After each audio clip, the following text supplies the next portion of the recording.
I saw an advert online for a building job in the UK. I called this Polish guy. He told me it would cost £400 but promised regular work as soon as we arrived. He said he would sort out somewhere to live with the other men I would be working with.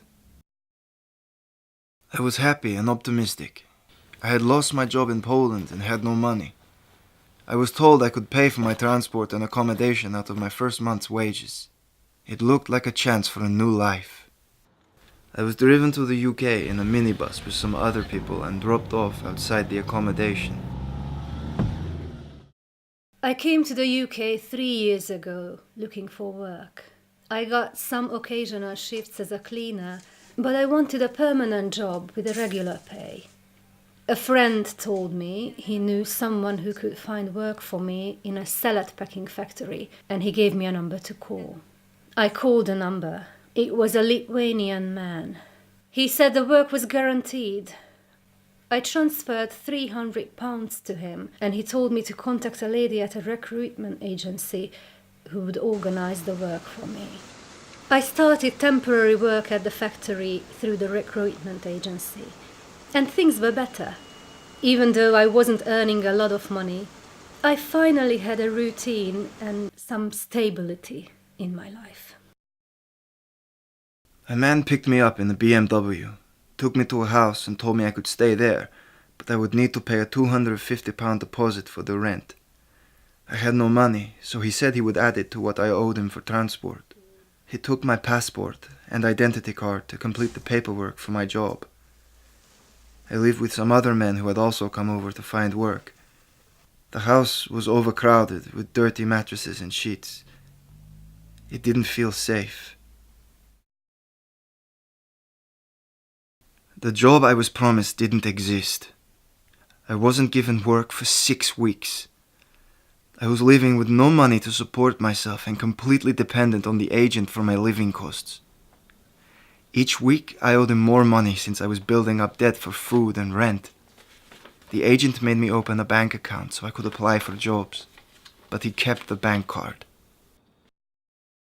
I applied for a permanent job at the factory. The man who arranged the job called me and said that I had to pay him another £500 now that I had a permanent job. I told him I didn't have enough money, and he threatened to send some people to collect the money from me. The week after, I was walking home from work when a man stopped me. He grabbed me by the throat and demanded I give him money to repay my debt. He told me he would find me again soon. I heard that other people from the factory owed this gang money too. Some of them quit their jobs and went back to their home country.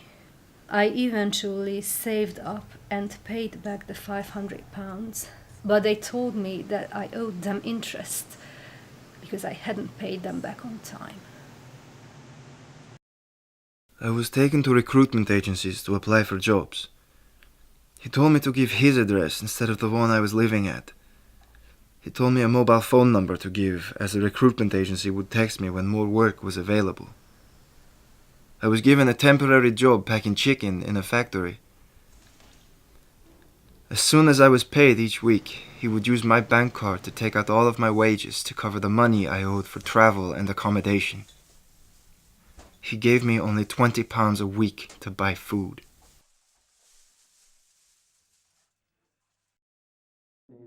I felt constantly threatened by him. Once, when I had been given only 3 days' work, he got angry and punched me in the face, leaving me with a black eye. I felt ashamed that I had got myself into this situation, but there was no one I could turn to for help. He had total control of my life, and I didn't think I would ever get out of the debt I was in. At the weekend, I went to do my shopping with a friend, and we were attacked by the gang. I was pushed around, and my friend tried to argue with them. They broke her jaw, and she had to be taken to hospital. I was terrified. My life was totally miserable. I didn't leave the house for months, except for work. And I couldn't sleep because I was too scared that the gang might come to my house in the night. I wanted to ask for help, tell someone what was going on, but I didn't know who could help. I thought about calling the police, but I didn't know if they would understand or help, and I was scared that the gang would find it out. A detective came to my house with a Lithuanian translator and said he was investigating a gang that had been threatening workers in the area. He said that he could protect me from them. I told him everything that had happened, and he asked me if I would be willing to give evidence in a trial. After I had worked and lived like this for over a year, the police and gangmasters licensing authority came to my house one day.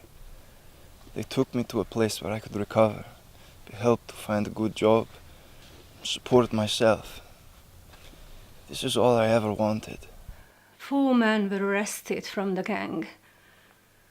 And later I found out that there were dozens of workers at the factory who had been threatened by this gang. The police found new homes to those who had been badly hurt, and they also arranged protection for their families in Lithuania. I'm all right now, working a new job here for a good agency. But I've been through a tough time. When I look back at everything that's happened, I realize how easy it is to get trapped in a really bad situation. I should never have paid for a job that I didn't know existed. I should never have paid for a job. This is not legal in the UK. I should never have given away my passport and identity card. By then, it was already too late. I should never have got into debt with someone I didn't know or trust. I was stuck in debt to him, and he controlled my bank account. I was afraid that he would attack me if I did anything wrong. I know there are still many more people who are trapped like I was. If my story sounds like yours, or someone you know, please be aware there are several ways to get help and to get out of this position.